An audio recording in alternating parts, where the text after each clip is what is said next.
Con la muerte en los puños es la primera novela que yo leí de Pedro Ángel Palou y la verdad fue una novela que me impresionó. Con el tiempo nos ha ofrecido una serie de novelas históricas sobre Zapata, sobre Morelos, sobre Cuauhtémoc, pero nunca me imaginé lo que hoy tenemos de Pedro Ángel Palou, que es una novela en que el protagonista no es otra más que la Ciudad de México. Se llama México, la novela. Está publicado por Editorial Planeta. Pedro Ángel, gracias por estar con nosotros en la entrevista. Es un gusto. Es toda una saga, por supuesto. Hay que empezar con eso. A través de una serie de historias familiares. ¿Cómo desarrollaste, en primer lugar, cómo encontraste las familias? ¿Cómo las imaginaste? Me parecía que contar la Ciudad de México otra vez desde el punto de vista épico, de la Ciudad de los Palacios, de los grandes edificios, de las grandes avenidas, no era un reto, pero no era el reto que yo quería. Quería contar esta historia íntima y se me ocurrió que si buscaba familias que entre sí mismas a veces pudieran conjuntarse, pero muchas veces tuvieran más bien vidas paralelas o incluso vidas divergentes. Que a veces enlazan, pero en general cada familia tiene su propio derrotero y a la historia de México a veces a una de ellas es un vendaval y la tira, pero a veces la historia es un pequeño vientecito que apenas si la mueve. Entonces hay una familia prehispánica, los Cuautle, donde, digamos, el primero de la genealogía es un tlacuilo. Interesante porque además mantiene su apellido, mantiene cosa que el apellido. No ocurría con muchas familias indígenas. Solo pudo ocurrir con los aliados españoles, particularmente los tlaxcaltecas, y con muy pocos nobles a los que se les permitió conservar el apellido. Y esa familia va a ser primero un tlacuilo y va a terminar en 1985 siendo obviamente un arqueólogo ficticio trabajando con Eduardo Matos en el Templo Mayor, ¿no? Hay otra familia que está, esa es la única familia que está más bien dibujada como muy cercana a una familia real, son los Santoveña, que es una familia de mineros que podrían ser los Faguaga, que es esta familia muy famosa. Una familia de panaderos para que hubiera un comerciante menor que a veces es rico, más rico, menos rico, a veces está en la política, a veces no, pero en realidad forman parte la familia de comerciantes. Y finalmente, después de la liberación de los credos religiosos por Maximiliano, una familia de judíos que llega a México a finales del Porfiriato, familia, ¿no? Sí. Los sefarditas, de origen sirio. Sí, pues sí, sefarditas sirios. Sí. ¿Por qué contarnos así la historia? ¿Y estás satisfecho con lo que has logrado? Son muchas historias. ¿Se pierde el lector o tú piensas que no se pierde? Fíjate que es una pregunta que me hice mucho a lo largo de la concepción de la novela, que es cómo cambiar la óptica que tú tendrías de una novela en donde sigues a un personaje y son las vicisitudes de ese personaje, cómo cambia del principio al final de la novela lo que te mueve, y la posibilidad de que el lector o la lectora se identifique más bien con una genealogía. Es cierto que a lo mejor no te vas a identificar con las cuatro, pero ya me ha pasado con lectores que me han dicho, así fue mi abuelita, vino de Morelia y es idéntica, y vivió en Tacuba, y es como los Cuautle, y usted dibujó la historia de mi familia. Entonces es muy satisfactorio que el éxito de la novela no está por identificarte con familias. No te vas a identificar con las cuatro. Habrá quien diga, yo soy como los Faguaga o como los Santoveña, en este caso no son Faguaga, o soy más bien de origen humilde. Y claro, son múltiples historias, porque claro, la historia de México es inabarcable. Yo tomé ciertos años, no hay una... Además le pusiste México, digo, a sabiendas de que originalmente el nombre de México es de la Ciudad de México, claro, y que después ya pasó al país, ¿no? Que luego nos llamamos México como país. Por la ciudad, ¿no? Claro. Sí. Y era ambicioso también el título, ¿no? Yo le podía haber puesto Ciudad de México, la Ciudad de México, pero también había la idea de que, siendo yo de Puebla, la Ciudad de México sí es un microcosmos que nos cuenta el país Además, entero, siempre, ¿no? Fue México. La verdad siempre, es que la gente que está en Puebla, tú estudiaste en la Benemérita de Puebla, dice, bueno, fuiste rector de la Universidad de las Américas también allá en Cholula, Puebla, pero la gente dice voy a México. Voy a México. No dice voy a la ciudad. Ninguno decimos voy a la Ciudad de México. Sí. ¿Eres lingüista? Soy lingüista. ¿Eres lingüista? Te pregunto esto por esta razón. Yo hice un minor en lingüística cuando hice la carrera universitaria. Me sorprende la forma en que vas cambiando el idioma, el español, porque uno piensa que pues, el español que se habla hoy es el mismo que se hablaba en México en la colonia, pero no es cierto. Y tú vas modificando lentamente el lenguaje. ¿Cómo trabajaste esto? Fíjate que es muy interesante tu pregunta y no me la habían hecho, porque se necesita un bagaje. Necesitas un lingüista. Se necesita un bagaje de lingüista, ¿no? Porque era uno de los más grandes retos. Un narrador lo suficientemente neutro como para que le creas que cuenta 500 años, pero lo suficientemente específico para que los diálogos, los modismos parezcan reales, ¿sí? Sean reales. Entonces lo que yo hice fue una investigación de la tradición literaria. Entonces lo mismo hay homenajes al Periquillo Sarmiento, que a una novela casi no conocida de Heriberto Frías que se llama Los Piratas del Boulevard, que es una novela crítica de la intelectualidad porfiriana divertidísima, que Luis Zapata y El vampiro de la colonia Roma o la literatura de la onda. Pero a pesar de que están esos homenajes de la tradición literaria y lingüística mexicana, la idea era que tampoco parecieran pastiches. Este está imitando a José Agustín, ¿no? Que fuera, como tú dices, muy sutil el cambio y que solo un lector muy avesado pudiera entender que no hablaban así y que a lo mejor hay un homenaje al diálogo de Cervantes y Salazar con Suazo caminando por la Ciudad de México, cuando yo pongo un diálogo que hubiera sido imposible, Motolinía y un indígena dialogando y caminando por México Tenochtitlán y el indígena enseñándoles su país, ¿no? Al final, un muchacho de origen ya no humilde, pero que viene de esa familia, que sabe todo de la historia de México porque tiene la biblioteca más rica, que es la biblioteca de su familia, que era una biblioteca hecha por albañiles, no por intelectuales. Interesante. Pedro Ángel, has vivido los últimos años en Estados Unidos, has estado dando clases en una universidad en Tufts, allá en los Estados Unidos. ¿Qué tanto te hace perder eso, el contacto con tu idioma, con esta herramienta fundamental de un escritor, que es el lenguaje? Es una pregunta también sumamente interesante y que yo le hacía cuando yo no vivía en Estados Unidos a Carlos Fuentes. Le decía, ¿cómo le haces? Se la hice a Carlos Fuentes también. Fíjate, yo le decía, ¿cómo le haces para estar 6 meses en Londres?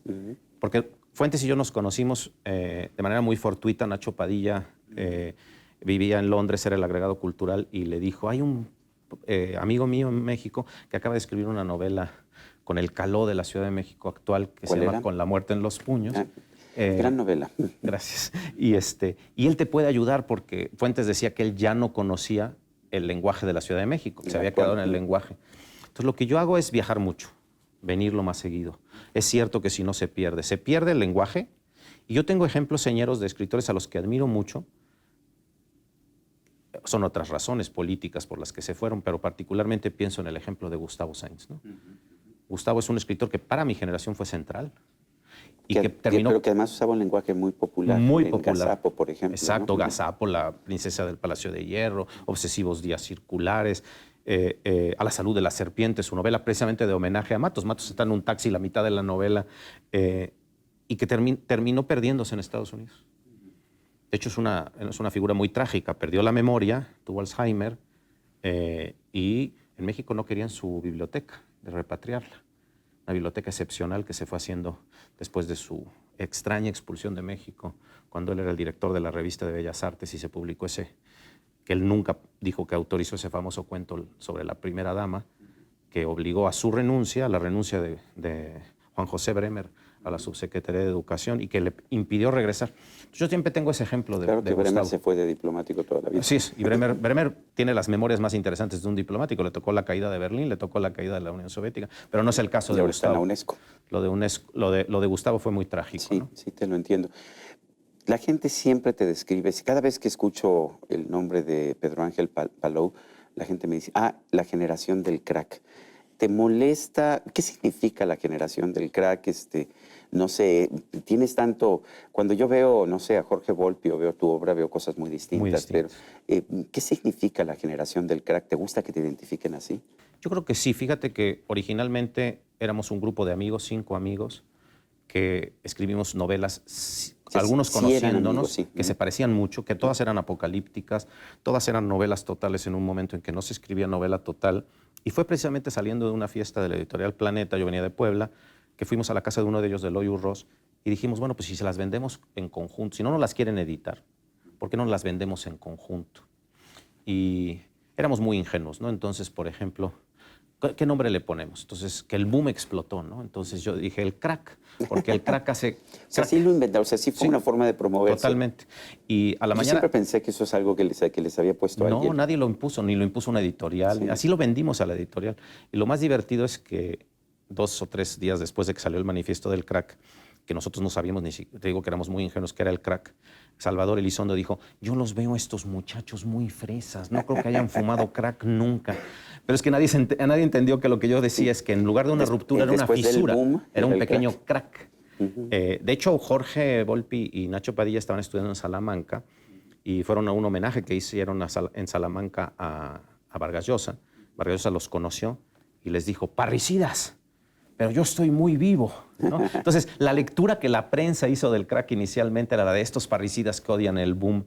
Y finalmente no, pues eran nuestros padres literarios y todos tuvimos una buena amistad con muchos de ellos, ¿no? Algunos con Vargas Llosa, yo con Fuentes, Jorge también con García Márquez, que reconocieron en esos primeros libros del crack cierta herencia. Ahora, claro, después pues, han pasado muchísimos años, han pasado 30 años del crack. Entonces, las trayectorias individuales del grupo... Es que a mí me pasa que escucho que es la generación del crack y no estoy muy seguro de qué representa, porque es la primera vez que me entero de qué representa. De hecho, es muy divertido fuera de México, porque nos dicen, sí, la generación del crack, Juan Villoro y ustedes. Bueno. O sea, para que veas que fuera de México el crack tampoco se entiende como tal. Lo curioso es que en las historias de la literatura latinoamericana el crack aparece, ¿no?